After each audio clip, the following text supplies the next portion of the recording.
నాయన కావాల్సిన నెమ్మదిని ఆరోగ్యాన్ని ఇచ్చి నీ సాధనముగా వాడుకోమని సహాయం చేయమని యేసుక్రీస్తు వారి అతి శ్రేష్టమైన నామమున కృతజ్ఞతాస్తుతులు స్తోత్రములు చెల్లించి ప్రార్థన చేసి వెడుతున్నాము తండ్రి.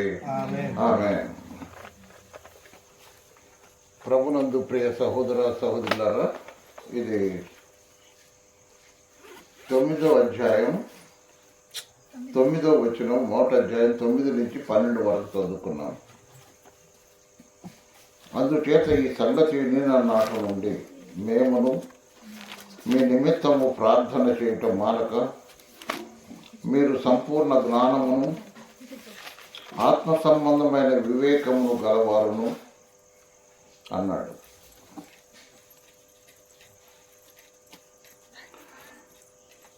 ఎందుకంటే నిన్నే చెప్పుకున్నాను, పౌలు కొలసై పట్టణానికి వెళ్ళాల. కొలసై పట్టణము మధ్యాసియాలో ఉంది. లౌదకయ సంఘాన్ని గురించి మనకు ప్రకటన గ్రంథంలో ఉంది కదా,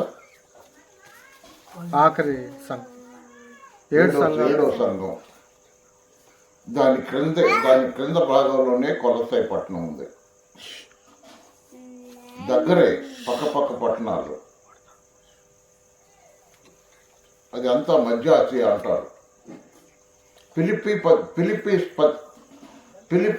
పట్టణమేమో ఐరోపా ఖండంలో ఉంది. మనం ధ్యానించిన ఫిలిప్పీ పట్టణమేమో ఐరోపా ఖండంలో ఉంది. కొలసై పట్టణమేమో మధ్య ఆసియాలో ఉంది.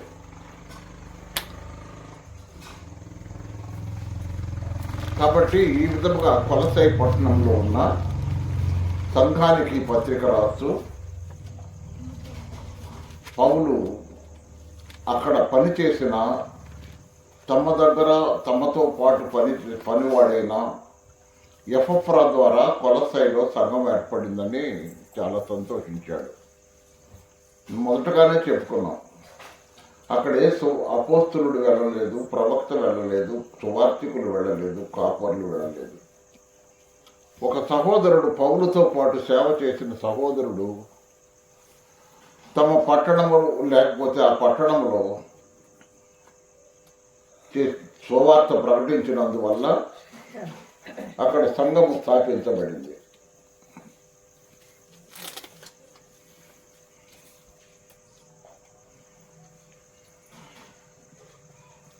అందువల్ల పౌలు ఈ సంగతులు విన్నాడు. అందుచేత ఈ సంగతి వినిన నాట నుండి మేమును మీ నిమిత్తము ప్రార్థన చేయటం మానక మీరు సంపూర్ణ జ్ఞానములో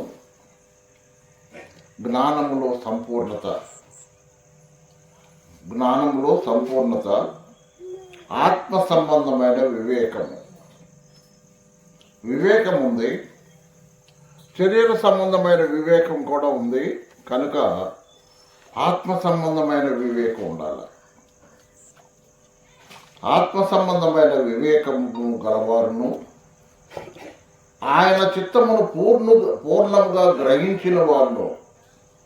మనం ఏ పని చేయబోతున్నా దీంట్లో దేవుని చిత్తం ఏంటి అని గ్రహించి చెయ్యాల. చాలాసార్లు ఈ మాట చెప్తున్నాం, మనం జ్ఞాపకం చేసుకుంటున్నాం. మనం చేసే ప్రతి పనిలో కూడా దేవుని చిత్తము పూర్ణముగా గ్రహించాలి. గ్రహించిన వారునై ప్రతి సత్కార్యములో సఫలులవుతూ, అంటే మనం ఏ దేవుని పనిలో కానీ లేదా సత్కార్యాలు చేసే పనుల్లో కానీ ప్రతి సత్కార్యంలో సఫలులు కావాలి. అరే ఈ పని చేద్దాం అనుకున్నాను కానీ అది ఫెయిల్ అయిపోయింది అనేటట్టుగా కాదు, సఫలులు కావాలి. ఆ పని జరగాలి. ఆ పని జరగాలంటే దేవుని విషయమైన జ్ఞానం ముందు అభివృద్ధి పొందాలా. దేవుని విషయమైన జ్ఞానము ముందు అభివృద్ధి పొందాలా. 2, అన్ని విషయముల్లో ప్రభువును సంతోషపెట్టాలి. మనం చేసే ప్రతి పనిలో కూడా ప్రభువు చూసి సంతోషించేవాడుగా ఉన్నాడా? ఆ మాట గమనించండి. మనము చేసే ప్రతి పనిలో ప్రభువు సంతోషించేవాడుగా ఉన్నాడా? నేను ఈ పని చేయబోతున్నాను, ఇది దేవునికి ఇష్టమేనా అని మనం ఎక్కడికక్కడికి బేరీజు వేసుకుంటా అంటారు. బేరీజు అంటే దాన్ని చూసుకుంటూ పోవటం. అన్ని విషయాల్లో ప్రభువును పెట్టినట్లు ఆయనకు తగినట్లుగా నడుచుకోవడం నీవు. ఎవరికి? దేవునికి తగినట్లుగా. మనము దేవునికి తగినట్టుగా నడుచుకుంటున్నామా అనేది మనం ఎప్పటికప్పుడు చూసుకుంటూ వెళ్ళాలి. ఇదొక పోరాటం అమ్మా. సహోదరులారా, సహోదరులారా, క్రైస్తవ విశ్వాస జీవితం ఒక పోరాటం. ఆ పోరాటంలో నేను చేసే పని దేవునికి ఇష్టమేనా కాదా అని ఎప్పటికప్పుడు మనం పోరాడుతూ ముందుకు సాగాలి. ఆయనకు తగినట్టుగా నడుచుకున్న వాళ్ళు నీవు ఆయనను సంతోష పెట్టాలా? ఆయనకు తగినట్టుగా నడుచుకోవాలా? ఆనందముతో కూడిన పూర్ణ ఓర్పును దీర్ఘశాంతమును కనబరుచున్నట్లు. ఓర్పు, సహనము, దీర్ఘశాంతం ఇవన్నీ ఒకే విధమైన పర్యాయ పదాలుగా కనబడతాయి, కానీ ఒకదాన్ని మించింది ఒకటే. ఒకలాగానే కనపడతాయి. ఓర్పు, సహనం, దీర్ఘశాంతం, ఓరిమి అంటాడు మళ్ళీ. ఇవన్నీ కూడా దాంట్లోవే. ఓర్పును దీర్ఘశాంతమును కనబరుచున్నట్లు ఆయన మహిమ శక్తిని బట్టి సంపూర్ణ బలముతో బలపరచబడవలనని. ఆయన మహిమ శక్తి. యేసుక్రీస్తు ప్రభువు మహిమ గలవాడు. మహిమలో నుండి మన కొరకు ఈ లోకానికి శరీరధారిగా వచ్చాడు. కానీ ఆయనలో శక్తి ఉంది, మహిమ శక్తి. అది ఎక్కడికి పోద్ది? ఆయనలో ఉన్న మహిమ శక్తి ఎక్కడికి పోద్ది? మహిమ వచ్చాడు కానీ ఆయనలో మహిమ ఉంది. లేక ఆయన వస్త్రపు చెంగు ముట్టితే ఎట్ట స్వస్థపడ్డారు?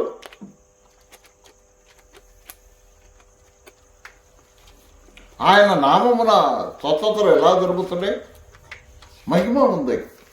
ఆయన నామములో మహిమ ఉంది, ఆయన భూమిలో మహిమ ఉంది, ఆయన వస్త్రములో మహిమ ఉంది. ఇవన్నీ కూడా మనం గమనించాల్సిన విషయాలు. ఆయన మహిమ శక్తిని బట్టి సంపూర్ణ బలముతో బలపరచబడవలనని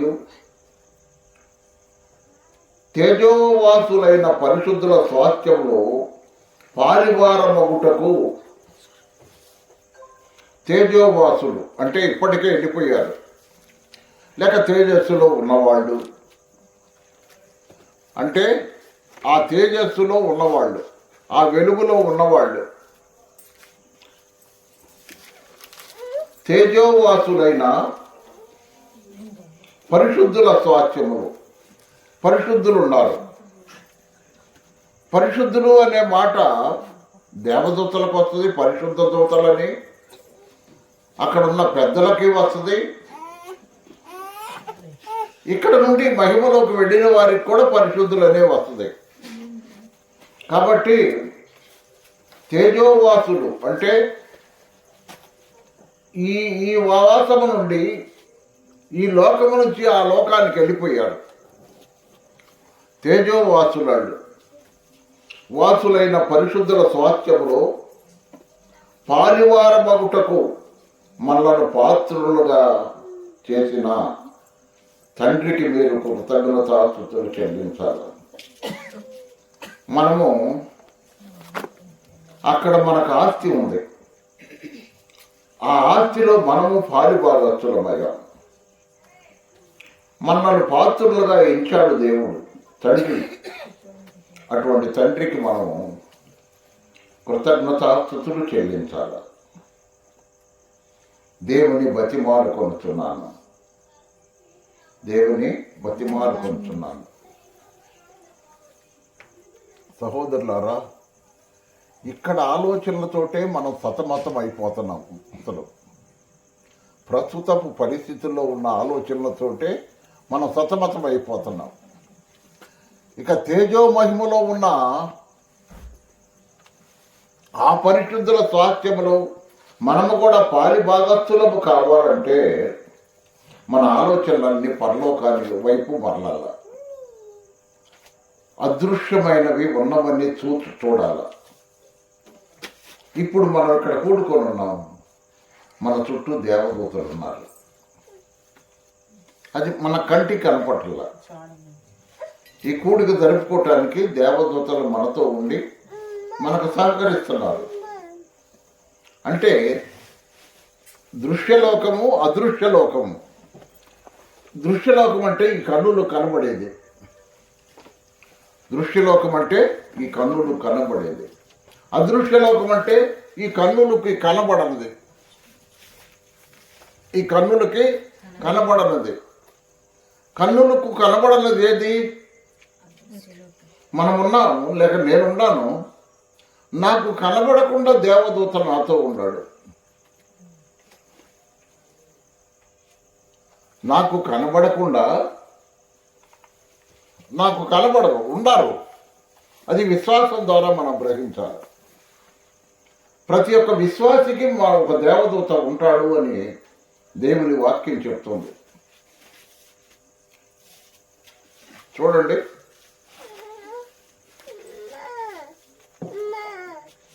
కీర్తనల గ్రంథం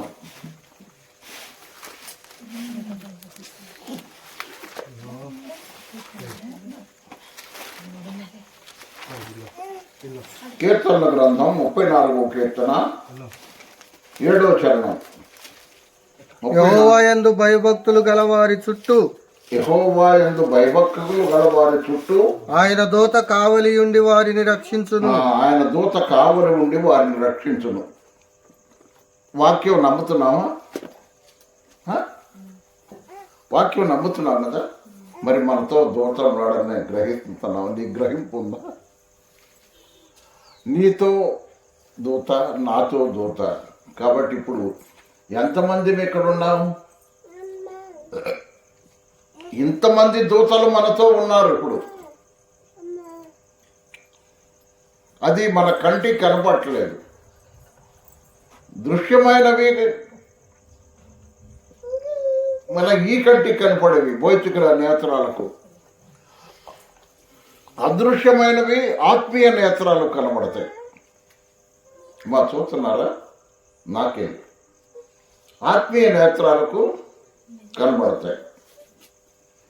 కాబట్టి తేజోవాసులైన పరిశుద్ధుల స్వాస్థ్యములో పాలివార మగుటకు మనల్ని పాత్రులుగా చేసిన తండ్రికి మీరు కృతజ్ఞతాస్తుతులు చెల్లింపవాలని దేవుని బతిమాలుచున్నాను. దేవుని అనేది మీకు బ్రాకెట్లో ఉందా?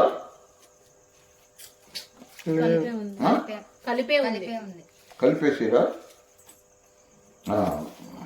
అంటే అటువంటి అవగాహన ప్రతి విశ్వాసి కలిగి ఉండాలి. అంటే అవగాహన ప్రతి విశ్వాసి కలిగి ఉండాలి. ఈరోజు నేను ఒక సాదృశ్యం చెప్తాను. ఈరోజు సాయంత్రం చార్లీ మార్టూరు పోయాడు. మా గురి అంటే ఈ రాత్రి కూడిక. ఈ రాత్రి ఇక్కడ కూడిక మా గురి. మార్టూరు వెళ్ళాడు, మళ్ళీ సకాలంలో రావాలా. ఎక్కడ వ్యర్థమైన కాలహరణం అంటే తెలుసుగా? కాలయాతన. కాలహరణం అంటే సమయాన్ని పోగొట్టుకోకుండా కాలాన్ని వ్యర్థం చేయకుండా ఉంది. ఎందుకంటే కళ్యాణ్కి బాగా ఆరోగ్యం. అక్కడికి వెళ్ళాడు, చూసి ప్రార్థన చేసి వచ్చాడు. మళ్ళీ వచ్చిన వెంటనే ఇంతలోకి ఫోన్లు మోగుతున్నాయి. మళ్ళీ నర్సరాపేట రమ్మని.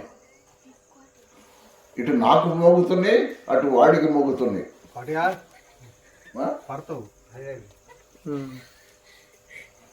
అటు అమ్మా ఏంటి అటు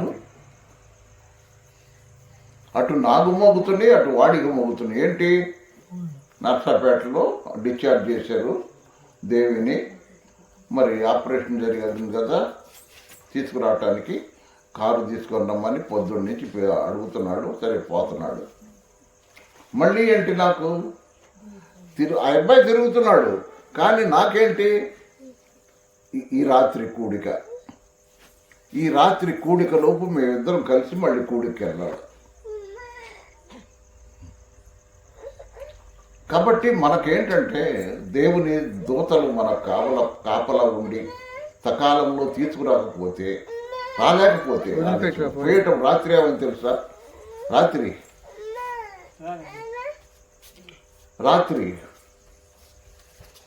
ఇక్కడి నుంచి రత్నావళి ఇంటికి దగ్గరికి వెళ్ళలేక బండి అయిపోయింది. రత్నావళి ఇంటి దగ్గరికి వెళ్ళాము, అక్కడ బండి అయిపోయింది. ఇక కదల్లా. మళ్ళీ వీడికి ఫోన్ చేసి వీడొచ్చి నన్ను తీసుకెళ్ళి మందిరంలో వదిలిపెట్టి మళ్ళీ చార్లీ దగ్గరికి వచ్చిన చార్లీ అప్పుడే నెట్టుకుంటూ వచ్చేసాడంట. కదల్లా. ఇప్పుడు దాన్ని రిపేర్ చేసుకోవడానికి కొద్దిగా ఆడగా తీసుకెళ్ళి చెప్తున్నా మార్టూరు పోయి వచ్చాడు. కాబట్టి గమనించండి, మన గురి ఏమిటంటే దేవుని పని. దాదాపు 8:30 ఆ ప్రాంతం అవుతుంది. చార్లు ఎక్కడ ఉండవు, బట్టీల దగ్గరకు వచ్చేసాను అన్నాడు. నర్సరాపేట పోయి వాళ్ళని తీసుకొచ్చి సురాలపల్లి వదిలిపెట్టి మళ్ళీ బట్టీల దగ్గరకు వచ్చాడు. గమనించారు. ఇంతవరకు నేను కరుణాకర్ ఫోన్ చేశాను, చార్లీ వస్తున్నాడు, మేము ఇద్దరం కలిసి వస్తామయ్యా అంటే, నన్ను రమ్మంటావా నేను తీసుకురావడానికి అన్నాడు. వదిలేయ్యా, చార్లీ వస్తాడు, ఇద్దరం కలిసి వస్తాంలే, నువ్వు పోయి ప్రకటన చేసి ప్రార్థన చేసి పాటలు పాడుతూ ఉండండి, అంతలోకి మేము వస్తాం అని చెప్పాను. కాబట్టి మన గురి ఏంటంటే దేవుని పని మీద మన గురి ఉండాలా. ఆ విధంగా మనము గురి కలిగిన దేవుని పని చెయ్యాలి అంటే, గురి కలిగిన దేవుని పని మనం చెయ్యాలి అంటే, ఇది చీరట్లు ఎందుకు అడుగుతాయా? కనపడింది కదా, చీరట్లు ఎందుకు? గురి కలిగి మనం దేవుని పని చేయాలంటే మనకు దేవదూతలు సహాయం చేయాలి, దేవుడు సహాయం చేయాలి. దేవదూతలు దేవుని చిత్త ప్రకారంగా మనకు సహాయం చేస్తారు. లేకపోతే మనం చేయలేము. ఎందుకంటే ఈరోజు కూడికకు అభ్యంతరం కలుగజేయడానికి అపవాది ఎన్నో తంత్రాలు పొందుతాడు.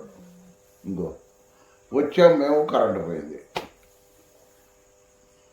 ఇవన్నీ ఏంటంటే అంధకార సంబంధమైన అధికారం అది వాళ్ళది. అక్కడ అన్నాడు చూడు, దేవుణ్ణి బతిమాలు కొనుతున్నాను అన్నాడు. 13వ వచనం చూడు, ఆయన మనలను అంధకార సంబంధమైన అధికారంలో నుంచి విడుదల చేశాడు.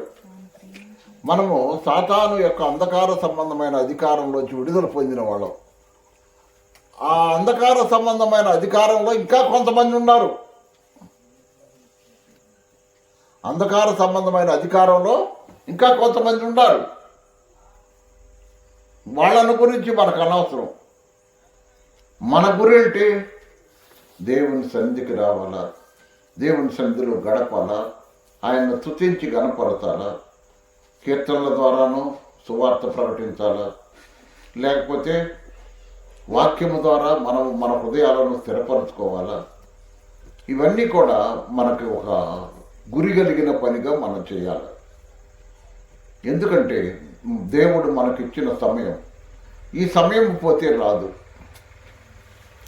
ఈ సమయం పోతే మనకి మళ్ళీ రాదు. ఈరోజు రేపు వస్తుందా? రాదు. కాబట్టి అలాగా మనల్ని అయితే దేవుడు యేసుక్రీస్తు ప్రభువును వాళ్ళు పట్టుకున్నారు. అక్కడ ఒక మాట అన్నాడు ప్రభు, ఇది మీ గడియ, అంధకార సంబంధమైన అధికారం అన్నాడు. కాబట్టి భూమి మీద 2 అధికారాలు చలాయిస్తున్నాయి.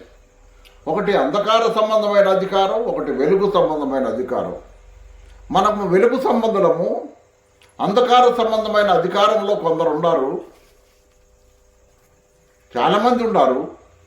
మనమైతే వెలుగు సంబంధం కనుక వెలుగులోకి వచ్చాం. దేవుడు మనకి అనుకూలత ఇచ్చాడు. ఈ లైట్ వెలగటం కానీ మనం ఏదైనా కూడుకోవటానికి కానీ అన్నిటికీ ప్రభువు సహాయం చేశాడు. లేకపోతే ఈరోజు కరెంట్ లేదనుకో, ఇక సెల్ ఫోన్ల మీద మనం వాక్యం చదువుకుంటా చెప్పుకోవాలి. ఇవన్నీ ఏంటంటే మన కంటికి కనబడని అనేక సంగతులు జరుగుతున్నాయి. అవి మనం అవగాహన కలిగి ఉండాలి. కరెంటు పోయిందిలే అని ముసుకేసుకొని ఇంట్లో పడుకుంటేట కదా, ఎట్లయినా సరే పోవాలి. ఇప్పుడు కరెంటు పోయింది, మళ్ళీ మైక్ పని చేయదు, మళ్ళీ ఇంకొక అనుకూలత దేవుడు మనకిచ్చింది. దేవుడు మనకిచ్చిన దాన్ని దేవుని పని కొరకు వాడాలి. దేవుడు మనకి దేన్ని ఇచ్చాడో దాన్ని దేవుడు, అది నీ సొంతత కావచ్చు, కానీ దేవుని పని కొరకు వాడాలి. వాడితే దేవుడు నిన్ను దీవిస్తాడు. ఎందుకు? దేవుని పని చేయటానికి నీ సొంత దాన్ని ఉపయోగించావు గనక దేవుడు నిన్ను నీ కుటుంబాన్ని దీవిస్తాడు. కాబట్టి ఆ విధముగా ఒకనాడు మనం అంధకార సంబంధమైన అధికారంలో ఉన్నాము, కానీ యేసుక్రీస్తు ప్రభునందు విశ్వాసం ఉంచడం ద్వారా ఆ అధికారంలో నుంచి విడుదల పొందాము. ఆయన మనల్ని విడుదల చేశాడు. చేసి తాను ప్రేమించిన తన కుమారుని రాజ్య నివాసులుగా చేశాడు. ఇప్పుడు ఆయన అనే మాట ఎవరో చెప్పండి?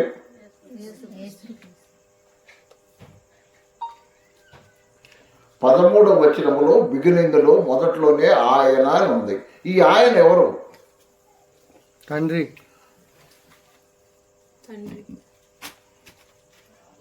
తండ్రి. మళ్ళీ రా. తండ్రి మనలను అంధకార సంబంధమైన అధికారంలో విడుదల చేసి తాను ప్రేమించిన తన కుమారుని రాజ్య నివాసులుగా చేశాడు. ఇప్పుడు 14కు రా. ఆ కుమారుని యందు మనకు విమోచనం దొరికింది, అనగా పాప క్షమాపణ కలుగుతున్నది. ఆయన ఎవరు? కుమారుడు అదృశ్య దేవుని స్వరూపి అయి సర్వ సృష్టికి ఆది సంభూతుడై ఉన్నాడు. ఎవరు? కుమారుడు. ఎవరైనా అదృశ్య దేవుని స్వరూపి. అదృశ్యమే అంటే కంటికి కనబడిన దేవుని స్వరూపి. మరి కంటికి కనబడిన దేవుణ్ణి మనం ఎలా చూస్తామండి? ఎలా చూస్తాం? యోహాను సువార్త 1వ అధ్యాయం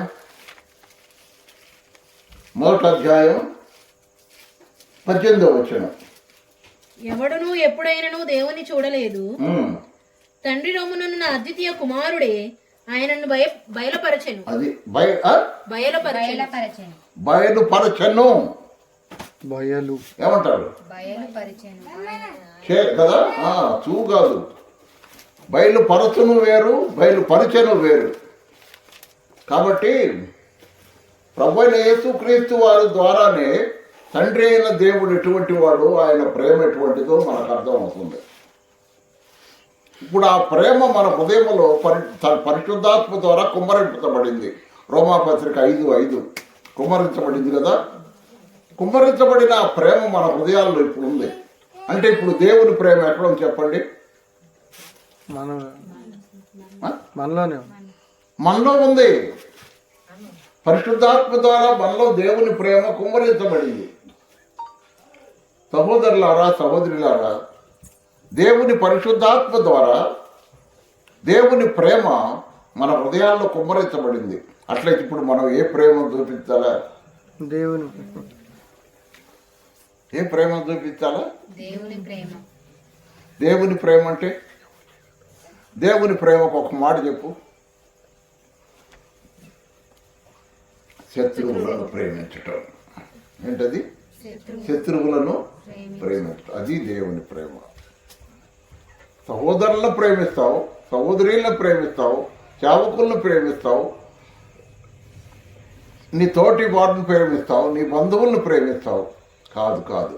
అసలు దేవుని ప్రేమకు మూలం ఏంటంటే శత్రువులను ప్రేమించడమే దేవుని ప్రేమ. ప్రేమించగలుగుతున్నావా? శత్రువులను నువ్వు ప్రేమించగలిగినప్పుడే నిజమైన దేవుని ప్రేమ నీలో నుంచి బయటకు వస్తుంది. ఆయన అదృశ్య దేవుని స్వరూపి అయి సర్వ సృష్టికి ఆది సంభూతుడై ఉన్నాడు. ఆయన కుమారుని యందు మనకు విమోచనము, అనగా పాప క్షమాపణ కలుగుతున్నది. 14వ వచనం. ఇప్పుడు చూడండి మళ్ళీ, ఆ కుమారుని యందు మనకు విమోచనం అనగా పాప క్షమాపణ కలుగుతున్నది. ఏ కుమారుడు? తండ్రి అయిన దేవుని కుమారుడు. ప్రభు అయిన యేసుక్రీస్తు ద్వారా మనకు విమోచనం కలుగుతున్నది అనగా పాప క్షమాపణ కలుగుతుంది. విమోచనం అనే మాటకు అర్థం ఏంటంటే పాప క్షమాపణ. మనమందరం పాప క్షమాపణ పొందాం. మనమందరము పాప క్షమాపణ పొందాం. అది ఎవరూ తీసివేయలేరు. అది ఎల్లప్పుడూ ఉండేది. పరలోకానికి వారసులుగా చేసింది మనల్ని. దాని నుంచి ఎవరు తప్పించలేరు. దాని నుంచి మనల్ని ఎవరు తప్పించలేరు. కాబట్టి దేవుని ప్రేమ అనేది మనలో కుమ్మరించబడింది. ఈ 15వ వచనం నుండి సంఘాన్ని గురించి రాస్తున్నాడు. ఇక సంఘాన్ని గురించి 17 నుంచి రాశాడు. అక్కడ యేసు ప్రభువును గురించి రాస్తున్నాడు. ఆయన ఎవరు? కుమారుడు, అదృశ్య దేవుని స్వరూపి అయి సర్వ సృష్టికి ఆది సంభూతుడై ఉన్నాడు. యేసు ప్రభు ఎవరండి? అదృశ్య దేవుని స్వరూపి. అదృశ్య దేవుని స్వరూపి. అదృశ్య దేవుడు ఎటువంటి వాడు? ఆయన ప్రేమ స్వరూపి. ప్రేమ అంటే ఎవరంటే దేవుడే. ప్రేమించలేకపోతే నువ్వు ప్రభువుని నమ్ముకున్నా కూడా వ్యర్థమే. ప్రేమించగలిగినప్పుడే నిజమైన దేవుని ప్రేమ అనేది నీలో ఉంటుంది. ఆయన అదృశ్య దేవుని స్వరూపి సర్వ సృష్టికి ఆది సంభూతుడై ఉన్నాడు. సర్వ సృష్టికి మొదటి వాడు ఎవరంటే యేసు ప్రభు. ఎలయనగా ఆకాశమందున్నవి, భూమి అందున్నవి, దృశ్యమైనవి కానీ అదృశ్యమైనవి కానీ, అవి సింహాసనములైనను, దృశ్యమైనవి అదృశ్యమైనవి. దృశ్యం అంటే కంటికి కనపడేవి, అదృశ్యమైనవి అంటే కంటికి కనపడలేవి. అవి సింహాసనములైనను, ప్రభుత్వములైనను, ప్రధానులైనను, అధికారములైనను సర్వమును ఆయన యందు సృజించబడెను. ఎవరి యందు? ప్రశ్న వేసుకోవాలి మనం అక్కడే. ఎవరి యందు? ఆయన ఏందంటే కుమారుని యందు. కుమారుని యందు సృజింపబడెను. సర్వమును ఆయన ద్వారాను. కుమారుని యందు సృజించబడెను, ఆయన ద్వారా సృజించబడెను, ఆయనను బట్టి సృజించబడెను. సృష్టి యావత్తు దేవుడు తన కుమారుని యందు, కుమారుని ద్వారా, కుమారుని బట్టే సృజించాడు. ఈ మూడు మాటల్లో మనం కలిగేది ఏంటంటే కుమారుడు లేకుండా ఏది కలగలేదు. కలిగి ఉన్నది ఏది ఆయన లేకుండా కలగలేదు. అది యోహాను సువార్త 1వ అధ్యాయంలో అన్నాడు కదా, కలిగి ఉన్నది ఏది ఆయన లేకుండా కలగలేదు. కాబట్టి సర్వమును ఆయన యందు సృజింపబడెను, ఆయన ద్వారా ఆయన బట్టి సృజించు. ఆయన అన్నిటికంటే ముందుగా ఉన్నవాడు. ఎవరంటే ఆయన? యేసుక్రీస్తు ప్రభు అన్నిటికంటే ముందుగా ఉన్నవాడు. ఆయనే సమస్తమునకు ఆధారభూతుడు. సమస్తమునకు ఆధారభూతుడు యేసు ప్రభువే. తండ్రి ఉన్నాడు, కానీ తన కుమారుణ్ణి ఆధారంగా ఇచ్చాడు. ఆధారం నీవేనయ్యా, ఆధారం నీవేనయ్యా. అది ఆ మాట అర్థం ఏంటంటే ప్రతిదానికి ఆధారం నీవే. యెహోవా నా ఆధారం అన్నాడు దావీదు. దావీదు ఏమన్నాడు? యెహోవా నా ఆధారం అన్నాడు. కాబట్టి అన్నిటికంటే ముందున్నవాడు ఆయన, సమస్తమునకు ఆధారభూతుడు. అక్కడ ఆపుదాం, ఎందుకంటే తర్వాత సంఘాన్ని గురించి రాశాడు. కాబట్టి సహోదరులారా, ప్రభు రాబోతున్న దినాల్లో ఉన్నాము. ఆయన రాకడ సమీపించిన దినాల్లో ఉన్నాము. ఏ క్షణంలో వస్తాడో తెలీదు, ఎప్పుడు మనల్ని తీసుకెళ్తాడో కూడా తెలీదు. మరి సిద్ధపడి ఉన్నావా?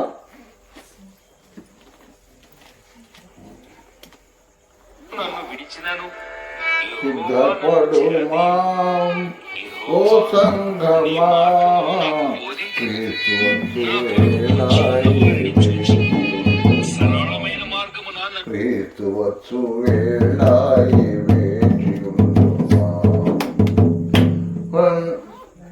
ఏంటది బండ సన్ బండ్ల సందుల పావురమా. పౌరం అంటే ఏంటి? సంఘం. సంఘం. ప్రార్థన చేసుకుందాం. పరిశుద్ధుడ ప్రేమ గల తండ్రి, నీ హృదయ స్పందన, నీ ఆలోచన, నీ పథకం, నీ ప్రణాళిక మేము తెలుసుకోవాలని యెహోవా గ్రంథమును పరిశీలించి చదువుకోండి అన్నావుగా నువ్వు. అందుకని ఒక్కొక్క మాట చదువుకుంటున్నాం నాయన. మాకు నేర్పిస్తున్నందుకు నీకు స్తోత్రం. ప్రభువా సహాయం చేయండి. నీ బిడ్డలందరూ వాక్యం అంతా క్షుణ్ణముగా తెలుసుకొని అది మా జీవితంలో అవగాహన కలిగి ఉండేటట్టుగా సహాయం చేయమని నీ కరుణా హస్తాలకు అప్పగించుకుంటూ